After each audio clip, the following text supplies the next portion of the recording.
உடலுடன் பாடலை கேட்டு ரசிப்பதிலே தான் சுகம் சுகம்.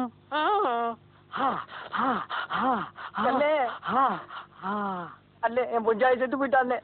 அட பாவமே, எப்படா செத்தா? அந்த கொடுமையை வாயால எப்படின்னே சொல்லு. சரி சொல்லாம போ.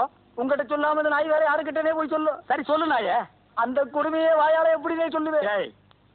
அங்க பாத்தியா, ஆட்டுக்கல்லு மேல உட்கார்ந்து ஒருத்தன் தேங்காயை கரண்டிட்டு இருக்கானே, அவனை எப்படி அடிக்கிறதுன்னு தெரியாம நான் வேகாலத்தில் இருக்கிறேன்.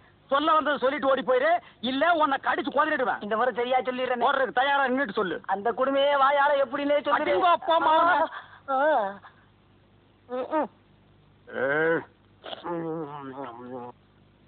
இவன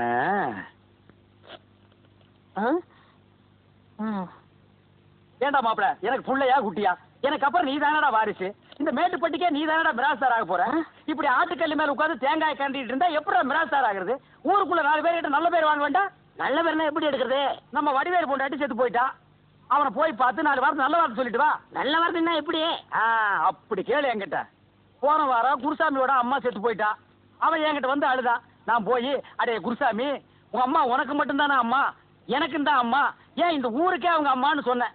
அப்பதான் அவன் மனம் கொஞ்சம் தளர்ச்சி அடையாம இருந்தது. அம்மா செத்ததுக்கே இப்படின்னா பொண்டாட்டி செத்ததுக்கு எப்படி சொல்லணும்னு உனக்கு தெரியாதா? இவ்வளவுதானா? இது கூட தெரியாட்டா நான் எப்படி பண்ணையாறது? எப்படி என் சாமர்த்தியம்னு பாருங்க.